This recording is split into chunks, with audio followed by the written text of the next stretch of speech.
Salatu wassalamu ala Rasulillah wa ala alihi wa sahbihi wa man wala. Pada sesi yang pertama sebelum maghrib tadi,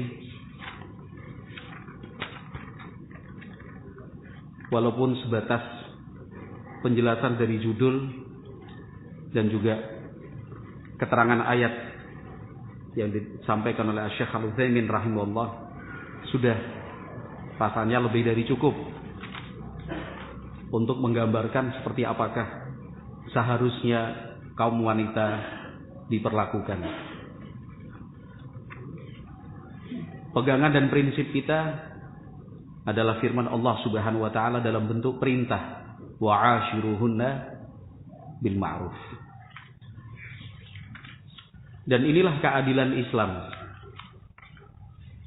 Masing-masing telah diberikan dan ditentukan hak serta kewajiban.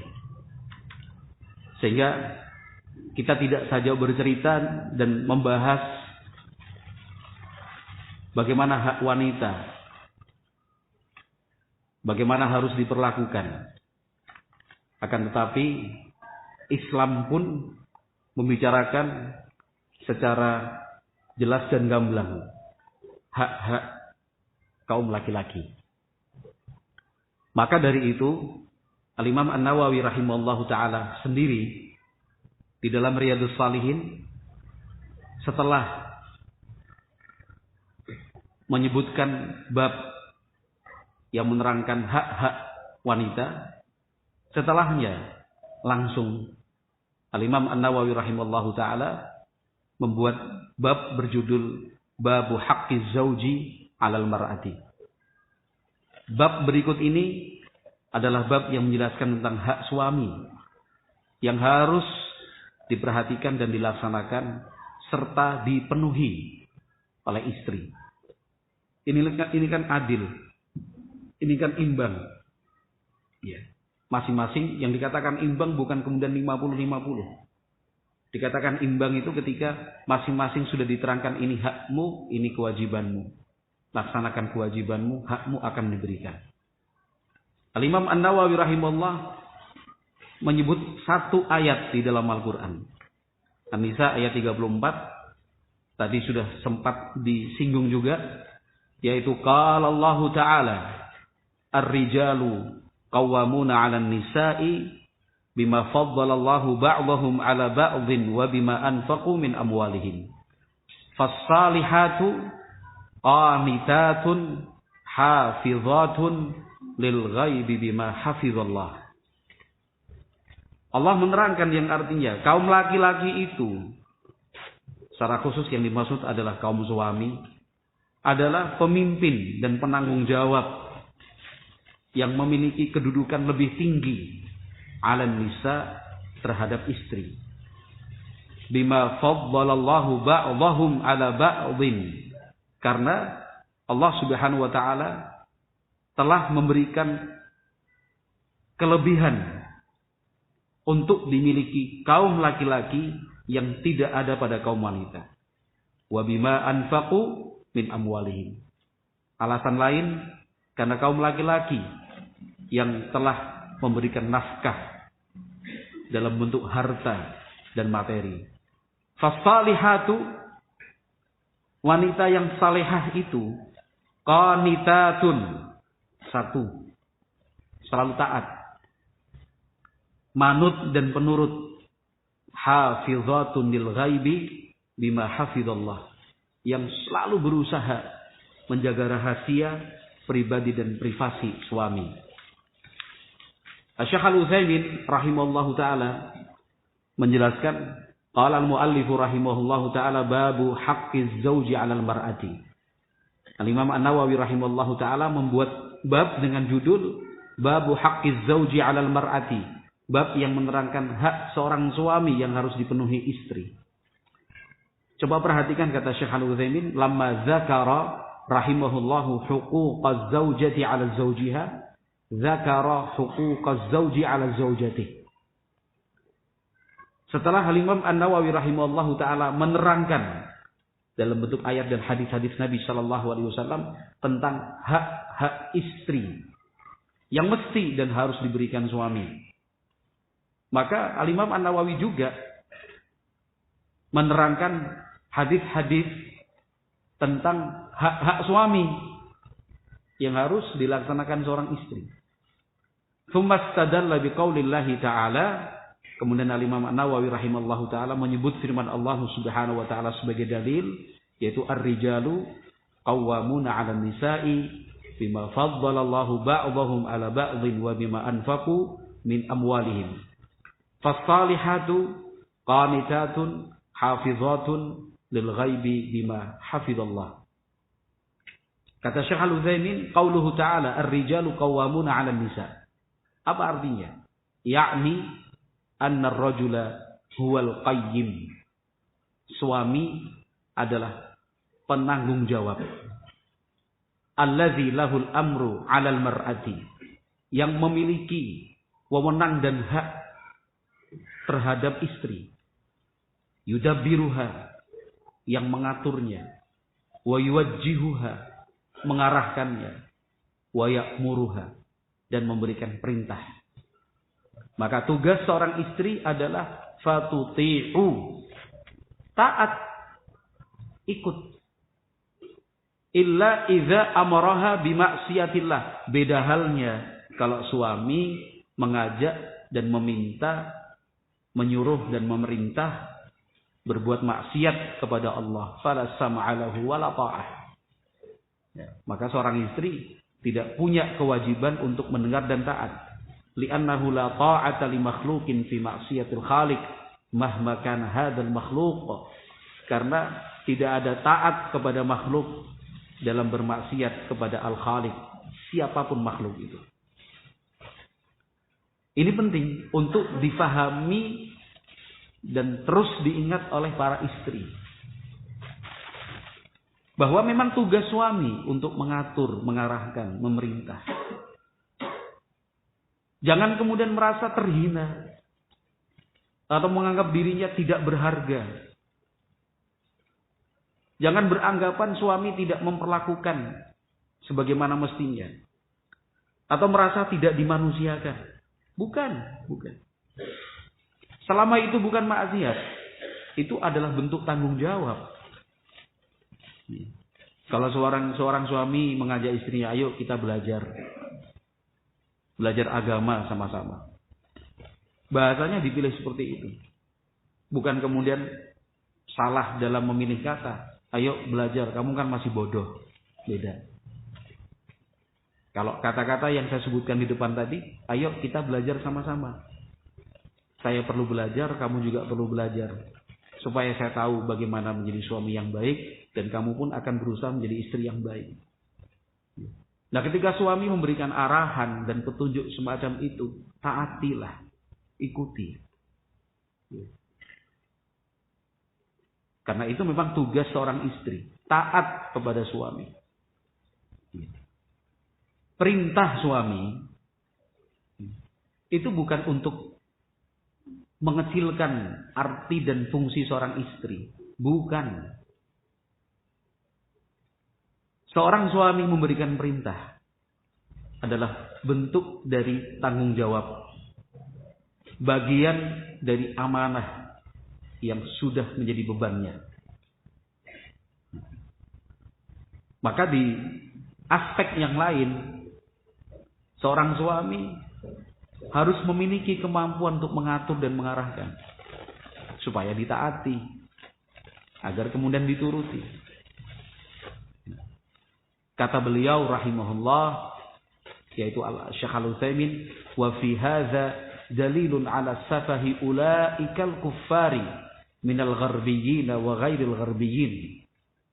Ayat ini merupakan dasar hukum untuk menjelaskan betapa bodohnya orang-orang kafir itu. Orang barat maupun yang bukan barat. Alladzina saru aznaban lil gharbi, yang kemudian mereka menjadi pengikut dan pengekor paham barat. Yang dimaksud paham barat di sini adalah paham kafir. Yuqaddisunal mar'ata aktsar min taqdisir rajul. Mereka menempatkan posisi seorang perempuan, menganggapnya mulia dan terhormat lebih dibandingkan rasa hormat kepada laki-laki. Li'annahum yattabi'una ulaikal arazila minal kuffari. Mereka cuma sekedar ikut-ikutan saja, mengikuti orang-orang rendahan kaum kafir itu. Alladzina lam ya'rifu li sahibil fadli fadlahu. Orang-orang yang mana tahu posisi, mana mengerti kedudukan orang yang memang sudah Allah Subhanahu wa taala tinggikan derajatnya. Siapa? Kaum laki-laki. Bagaimanapun juga derajat dan kedudukan laki-laki itu lebih tinggi dari perempuan. Nggak bisa tidak. Maka ada orang-orang yang secara ekstrim membalikkan. Fatajiduhum mathalan fi mukhatabatihim yuqaddimuna al-mar'ata 'ala ar-rajuli. Sampai-sampai ada di antara mereka saking ekstrimnya ingin mengubah ini. Itu kalau dalam berbicara, menyampaikan sambutan, perempuan dulu yang pertama kali disapa. Fayaqulu ahaduhum ayyuhas sayyidat was-sadah. Kan begitu yang kita dengar.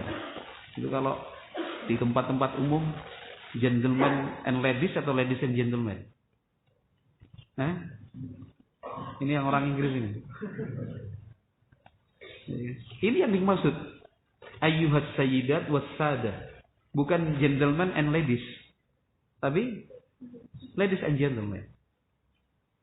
Ibu-ibu dan bapak-bapak. Nyonya-nyonya dan tuan-tuan. Itu ternyata, ini keterangan dari Syekh Al-Utsaimin, itu bukan cuma asal ngomong kemudian tanpa arti dan tiada arah, bukan.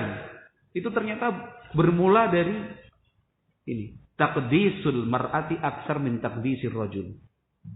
Ada kelompok-kelompok yang ekstrim yang ingin memposisikan perempuan itu di atas laki-laki. Nggak bisa. Tidak mungkin. Karena jelas ayatnya, ar-rijalu qawwamuna 'alan nisa bima faddalallahu ba'dahum 'ala ba'dhin. Tambah lagi wa bima anfaqu min amwalihim. Wa tajidul mar'ata fil makanil a'la 'indahum war-rajul dunaha. Bahkan dalam posisi semacam tempat duduk dan lain-lain, perempuan itu lebih tinggi daripada yang laki-laki. Walakin hadza laisa bigharib. Kata Syekh Al-Utsaimin, ya jangan dianggap aneh lah yang semacam ini. Ala qaumin yuqaddisuna kilabahum. Kok aneh? Jangankan begitu. Penganjing saja. Mereka yuqaddisuna kilabahum. Oh, mereka hormatnya luar biasa kepada anjing. Dikasih pangkat. Ya. Diperlakukan lebih dari perlakuan terhadap manusia. Dimakamkan dengan perayaan dan upacara kebesaran. Hatta innahum yashtarunal kalba bil alafi wa yukhassisuna lahu minas sabuni wa alati tathhiri wa ghairi dzalika ma yudhiku sufaha fadlan 'anil uqala.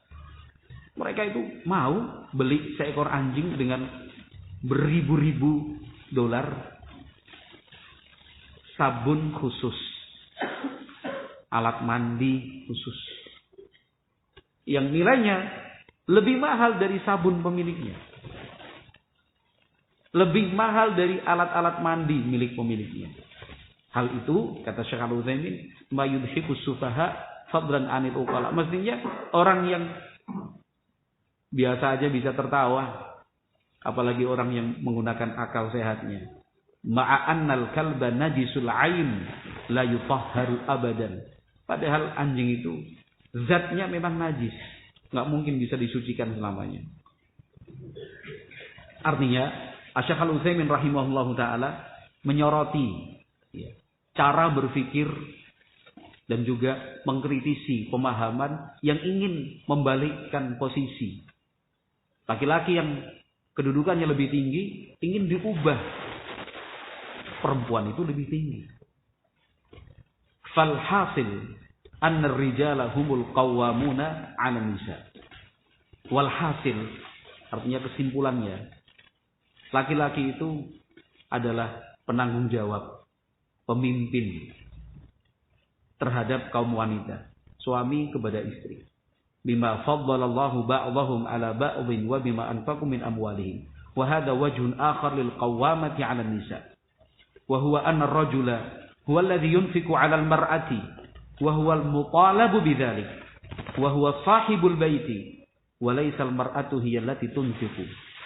Syekh Al-Utsaimin mengingatkan kita bahwa seorang laki-laki itu adalah wa bima anfaqu min amwalihim. Ada sisi lain yang jangan sampai terlupakan atau terlewatkan.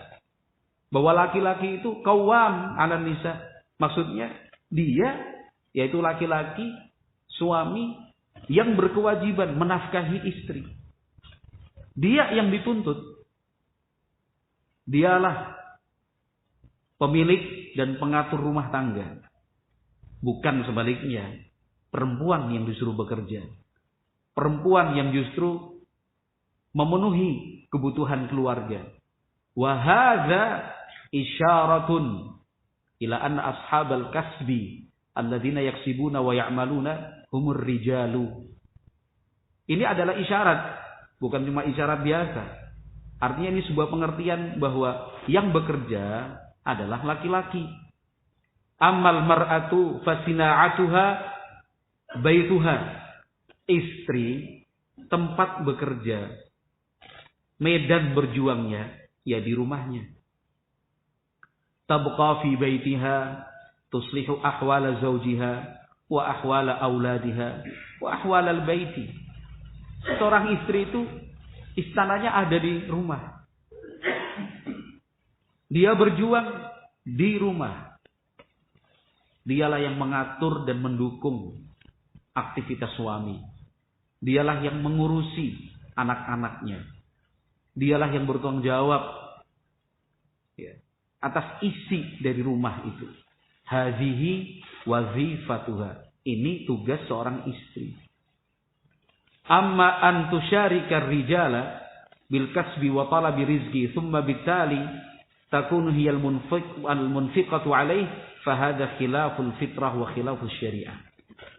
Kalau kemudian seorang perempuan, istri, kemudian dituntut untuk bekerja, mencari rizki sebagaimana seorang suami seperti laki-laki. Bahkan thumma bitali, bahkan pada fase dan tahap berikutnya, hiyal munfiqatu alaih, justru istri yang bekerja, istri yang menafkahi. Ini khilaful fitrati wa khilafus syariah. Ini jelas bertentangan dengan fitrah dan juga bertolak belakang dengan syariat. Tapi kenyataannya banyak. Kenyataannya banyak. Nah, yang antar jemput di pabrik itu suami. Pagi istrinya diantar.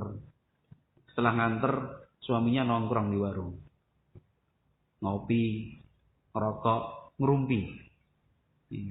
Nanti kalau jam pulang, baru jemput. Pas datang gajian, suami begini. Itu dengan ancaman, intimidasi, atau ditakut-takuti. Cerai nanti. Seorang perempuan dengan keterbatasan dan kelemahan yang dia punya, ya mengalami ketakutan yang luar biasa. Takut menjanda, takut hidup sendiri, takut jadi omongan orang, takut nanti dicecar oleh keluarga besar, ditanya ini dan ditanya itu, akhirnya menyerah, kasih ini, kasih itu, kasih ini, kasih ini, kasih itu, kasih ini. Ini khilaful fitrah wa khilafus syariah. Ini bertolak belakang dengan fitrah manusia dan syariat agama. Fallahu ta'ala yaqulu, Allah Subhanahu wa taala berfirman, wa bima anfaqu min amwalihim fasahibul infaqi war rajul. Yang punya kewajiban menafkahi adalah suami. Adalah suami. Nah, ini penting. Qala ta'ala, Allah Subhanahu wa taala berfirman selanjutnya masih dalam ayat yang sama. Fassalihatu qanitatun hafizatun lil ghaibi bima hafizallah. Istri yang salehah itu adalah qanitatun. Qanitatun itu apa? Syekh Al-Utsaimin menjelaskan mudimatun lit ta'ah. Selalu taat. Mudimat lit ta'ah. Istri yang salehah itu selalu taat. Kunci terjaga dan terawatnya cinta seorang suami adalah kualitas ketaatan seorang istri. Ketika kualitas ketaatan seorang istri itu baik, bahkan spesial dan istimewa, maka cinta seorang suami kepada istrinya itu akan sangat dalam. Tetapi ketika kualitas ketaatan seorang istri sudah mulai berkurang, sudah terkoyak, otomatis di waktu yang bersamaan rasa cinta seorang suami kepada istri akan berkurang. Maka para istri, barakallahu fikunna, wahai kaum wanita yang salihah, perhatikan baik-baik ayat ini. Sifat pertama yang Allah sebutkan untuk seorang wanita salihah adalah qanitatun. Apa arti qanitatun? Mudimatun lit ta'ah. Selalu taat. Selalu taat. Dari sini kita akan bisa mengerti satu dari sekian banyak akar masalah yang menyebabkan suami memilih meninggalkan istrinya. Suami bersikap kasar kepada istrinya. Suami salah langkah untuk kemudian selingkuh. Suami bersikap dingin, kaku dan beku. Suami kurang memperhatikan dan kurang memberikan kasih sayang. Seorang istri yang memiliki suami semacam tadi, jangan terburu-buru menyalahkan suaminya. Jangan tergesa-gesa, kemudian curhat sana, curhat sini, kenapa suaminya begitu dan begini. Tetapi coba koreksi dan introspeksi diri. Apa sebabnya? Suami bersikap dingin. Kenapa suami cenderung kasar? Kenapa suami pelit dan kikir? Kenapa suami bersikap kasar? Kenapa itu? Kemungkinan terbesar sifat wanita salihah pertama yang Allah sebutkan dalam ayat ini itu belum terlaksana dengan baik. Apa itu? Qanitatun. Saya ulangi kembali, qanitatun. Artinya, kata Syekh Al-Utsaimin, mudimatun li ta'ah. Selalu taat. Pokoknya apapun itu keinginan suami, laksanakan. Jangan pikir panjang. Jangan banyak pertimbangan. Kalau itu kemauan suami, lakukan. Walaupun mungkin berat. Meskipun itu tidak mudah dan tidak ringan. Aturannya jelas. Tadi udah kita baca di atas. Idza amaraha bi maksiatillahi fala sam'a lahu wala ta'ah. Itu kalau yang diminta suami maksiat, iya, jangan taat. Selama bukan maksiat, meskipun berat, kerjakan. Tidak usah banyak tanya. Jangan kemudian sedikit-sedikit protes. Kenapa begini, kenapa begitu. Ya, ikut saja.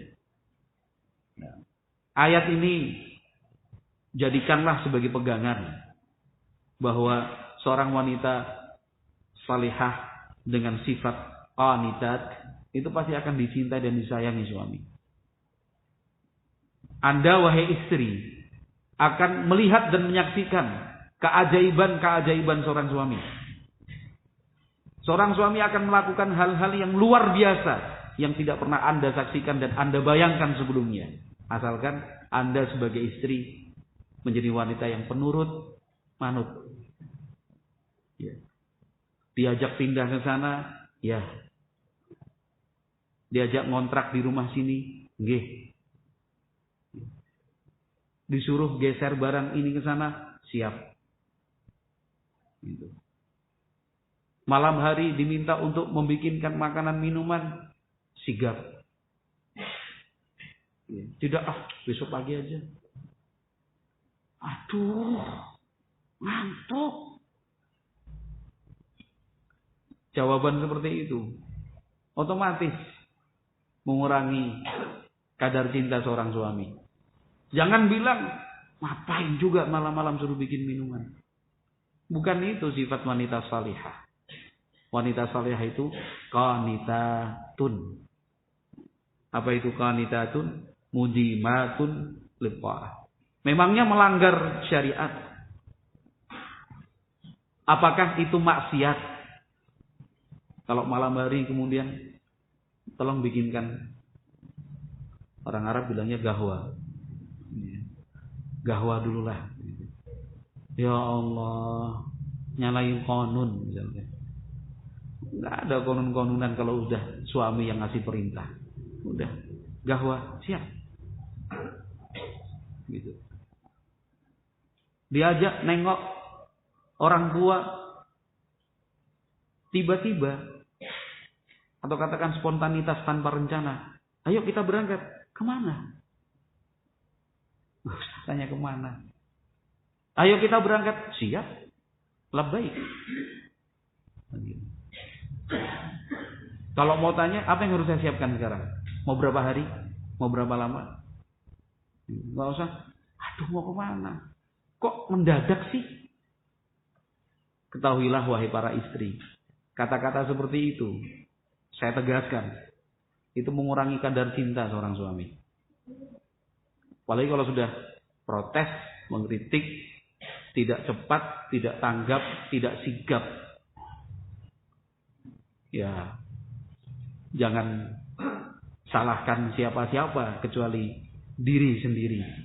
Ketika akhirnya suami kalau pulang ke rumah telat waktu, lebih senang berkumpul dengan teman-teman dan sahabat-sahabatnya. Ya. Kalau kemudian suami bersikap dingin dan kaku, sekali lagi jangan terburu-buru salahkan suami, tapi coba introspeksi diri.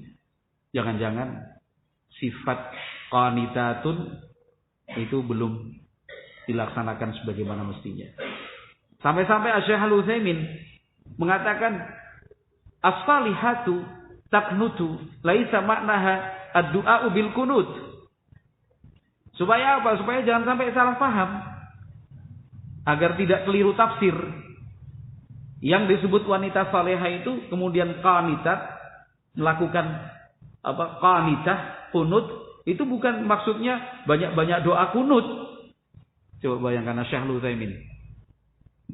Sampai beliau nih menjelaskan itu artinya ini, bukan ini.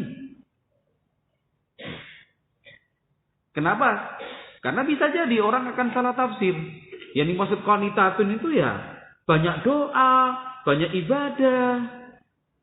Itu betul sifat wanita salihah. Tetapi yang dimaksud dalam ayat ini adalah kata Syekh Al-Utsaimin, balil qunutu dawamut ta'ah.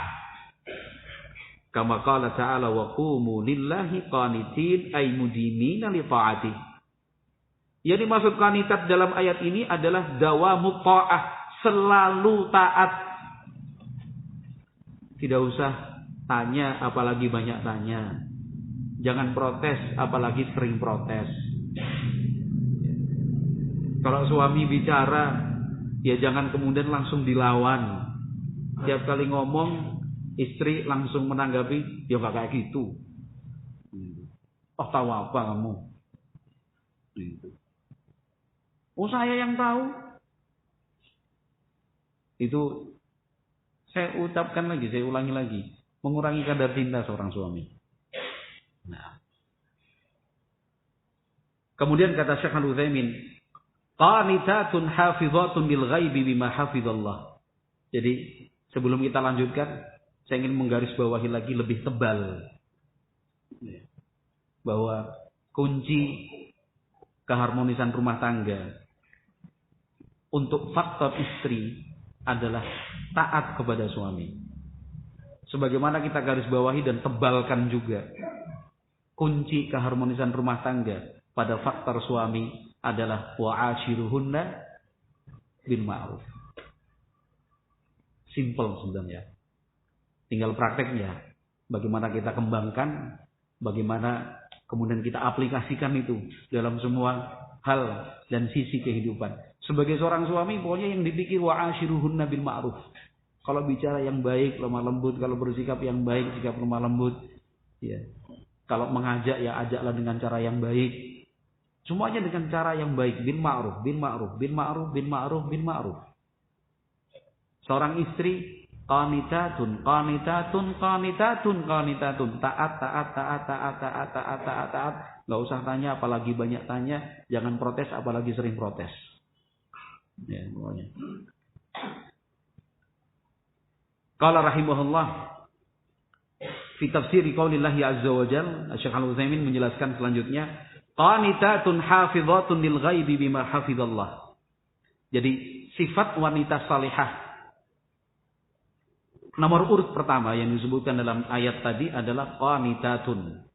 Yang kedua, hafizatun lil ghaibi bima hafizallah.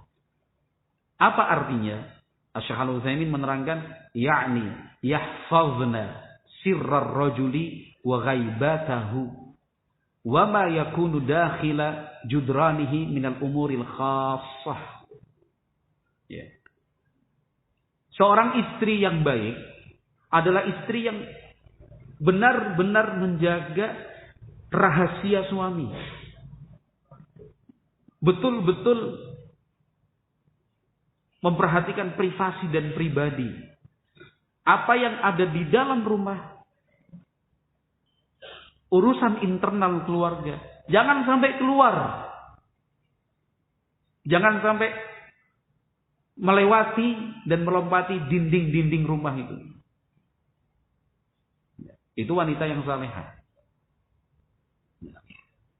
Dalam arti kata, walaupun di dalam rumah tangga sedang terjadi gejolak, muncul konflik, gesekan dengan suami, ribut, saling marah, saling diam, cukup di dalam rumah.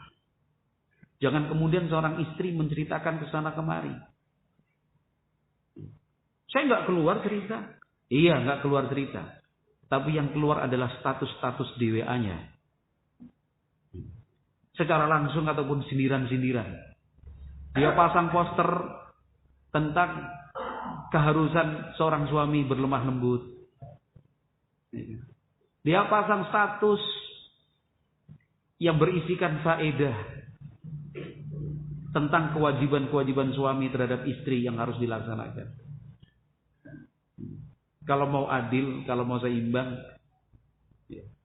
yang istri pasang status dan poster yang tentang kewajiban istri untuk kemudian dilaksanakan. Itu kan akhirnya akan menimbulkan tanda tanya. Ada yang japri komen, ada apa Baru ada masalah ya? Enggak, kok statusnya gitu? Enggak ini. Iya kalau ada yang konfirm. Ada yang kemudian cek dan recheck. Kalau kemudian tanpa cek dan recheck, tanpa konfirm, akhirnya menyebar. Itu fulana bikin status begini. Kayaknya baru ada masalah dengan suami. Apa iya? Gitu. Tulis, susah banget kalau punya suami, susah dibangunkan. Ditulis di status buat apa? Ya kan? Dikit-dikit salah. Semuanya serba tidak tepat. Gitu. Punya pengalaman apa dengan suami semacam ini? Bagi dong. Ya bukan cuma di status WA, ya kan? Di dinding-dinding Facebook, ya kan? Di cuitan-cuitan Twitter, ya kan? Di ketok-ketok TikTok, ya kan? Atau misalkan yang dia gambarkan dalam Instagram sama. Padahal jelas Allah menyebutkan hafizatun lil ghaibi bima hafizallah. Kadang-kadang kalau hal seperti ini tidak diingatkan dan tidak disampaikan, itu keluar kok tanpa sadar. Keluar tanpa sadar. Ya. Akhirnya dia bercerita. Ya. Tanpa banyak pertimbangan. Apalagi kalau udah kumpul beberapa ibu-ibu. Ya. Masing-masing menceritakan tentang kehidupan pribadi suami di rumah. Ya. Yang satu memuji, yang lainnya mencela. Kok beda ya sama suamiku? Gitu. Wah, suami saya itu kalau makannya susah banget. Gitu. Pedes nggak bisa, tapi minta dikasih lombok. Ngaturnya ya Allah. Kadang kita tanya 3 apa? Lombok itu 3 apa? 3 biji. Masa biji? 3 apa? 3 buah. Kadang kita tanya berapa? Masa buah ya? Segitulah ya kan? Kita tanya berapa buah? 3 buah. Hari itu cocok, besoknya tak masakin 3 buah, katanya kepedesan. Katanya beda lombok hijau sama lombok. Aduh. Itu diceritakan. Gitu. Oh, masih mending anti, suami anak. Gitu lagi. Allah ya. Nggak bisa, kena garam dikit aja. Susah kami satu keluarga itu. Kalau masa akhirnya harus 2 panci, 2 wajan. Yang ini pakai garam, yang ini enggak. Aduh. Subhanallah. Sekali lagi kalau yang semacam ini tidak diingatkan, akhirnya menjadi suatu kebiasaan menceritakan hal-hal yang sifatnya pribadi suami. Nggak boleh loh. Nggak bisa seperti itu. Apalagi sesuatu yang sifatnya aib dan cacat. Iya. Kok ngantuk nggak bisa tidur. Loh kenapa? Ya Allah. Kayak mesin senso di rumah. Apa? Ngorok. Ini bukan contoh yang saya buat-buat. Nyata. Nggak boleh yang seperti itu diceritakan sana dan kemari. Apalagi konteksnya konteks yang negatif. Iya. Konteks yang negatif. Beda halnya kalau misalkan dia konsultasi sama dokter gimana cara membantu suami yang ngoroknya seperti itu misalkan. Membantu untuk sembuh bukan membantu untuk nambah keras. Iya. Apalagi kalau memang dia niatkan seperti itu ya nggak usah bertanya secara khusus suami saya enggak, tapi bagaimana caranya mengobati orang yang ngoroknya sampai mengganggu satu keluarga, kan begitu. Tapi yang dimaksud di sini adalah bagaimana seorang istri itu menjaga rahasia suami, apalagi yang kaitannya dengan cacat celah yang bisa membuat malu, ya, hutang piutang, ya, sifat-sifatnya yang buruk di rumah, bagaimana perlakuan dia kepada keluarga, ya. Untuk apa dia ceritakan itu? Nah, sabarlah. Kalau memang ingin mencari solusi, caranya bukan cerita ke sana ke sini. Kalau dia ingin dan berharap jalan keluar, bisa dia bertanya dan sifatnya umum. Ya. Dia konsultasi tanpa menyebut secara spesifik siapa yang dimaksud. Silakan. Tapi kalau kemudian yang dimaksud di sini cerita sana cerita sini, nggak boleh. Nah. Pertanyaannya adalah kenapa di dalam ayat ini Allah Subhanahu wa taala menjelaskan sifat wanita salihah itu yang nomor 1 qanitatun, yang nomor 2 hafizatun lil ghaibi. Kenapa? Karena kedua hal ini itulah yang menjadi inti dari problem rumah tangga. Ya. Sebagaimana ketika kita tadi berbicara tentang kewajiban seorang suami wa ashiruhunna bil ma'ruf. Kenapa ada sampai perintah seperti itu?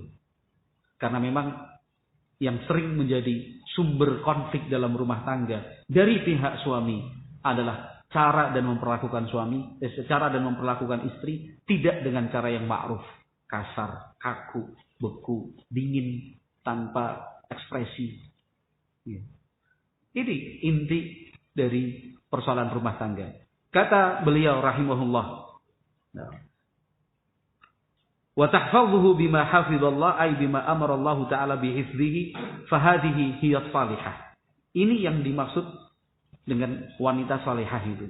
Satu, dia qanitatun, dua, hafizatun lil ghaibi bima hafizallah. Fa 'alaika bil mar'ati salihah. Maka pilihlah wanita yang salihah. Kalau udah terlanjur, usahakan bagaimana menjadi salihah. Li'annaha khairun laka min imra'atin jamilatin laysat bisalihah. Karena itu jauh lebih baik. Bahkan jangan sampai dibandingkan dengan perempuan secantik apapun dia, tetapi laysat bisalihah, bukan wanita yang salihah. Kemudian Al-Imam An-Nawawi rahimahullahu taala memberikan beberapa hadis Nabi sallallahu alaihi wasallam. Bagaimana bentuk dan contoh ketaatan seorang istri kepada suami. Di antaranya hadis Bukhari Muslim dari sahabat Abi Hurairah radhiyallahu anhu, ya. Kata Nabi sallallahu alaihi wasallam, "Idza da'a ar-rajulu imra'atahu ila firashihi falam ta'tihi fabata ghadbana 'alayha la'anatha al-mala'ikatu hatta tusbih." Seorang suami yang memanggil istri untuk melayani di atas ranjang, istri tidak memenuhi, maka sementara sang suami malam itu marah, jengkel, kesal dan sebal, maka la'anat hal malaikatu hatta tusbih. Malaikat melaknat istri sampai pagi. Ini bukan ancaman biasa. Ini menakutkan. Dilaknat malaikat sampai pagi. Siap dilaknat malaikat sampai pagi. Berani? Wal iyadzubillah. Ini kan bentuk ketaatan kepada seorang suami. Apapun kondisi dan bagaimanapun situasinya, mau capek, mau mengantuk, tidak ada alasan seorang istri itu untuk menolak. Kan tadi aturannya sudah disebutkan, selama bukan maksiat. Kalau memang betul-betul lelah, bila benar-benar capek, disitulah pahala seorang istri. Disitulah pahala seorang istri. Nah, itulah perjuangan dan pengorbanan seorang istri. Disitulah letak keistimewaan seorang istri.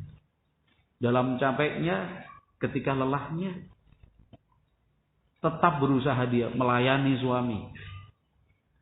Berusaha dengan bergembira dan bersenyum ria untuk menyenangkan hati suami. Tapi jangan hanya berpikir pendek sampai di situ.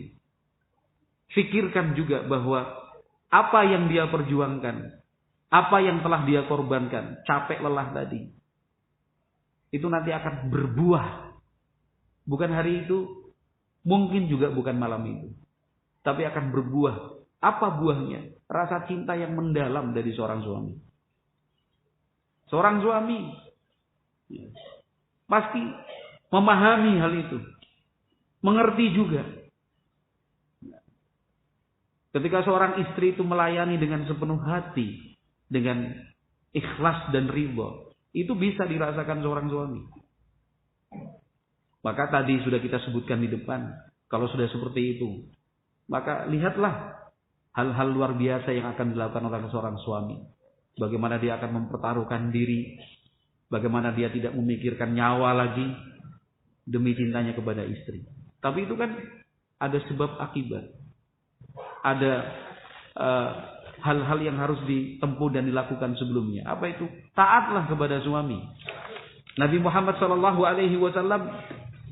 menjelaskan, masih disebutkan oleh Imam Nawawi juga dari sahabat Abi Hurairah muttafaqun alaih.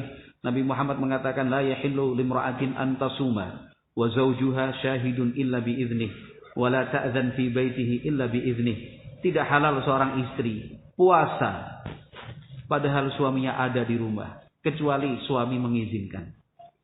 Untuk puasa, yang dimaksud adalah puasa sunnah tentunya. Kalau puasa wajib, ya tentunya harus lebih dikomunikasikan lagi. Suaminya ada di rumah. Bukan kemudian, ini kan puasa, ini kan ibadah. Ini amal soleh, kenapa dilarang-larang? Apa hak kamu? Bukan.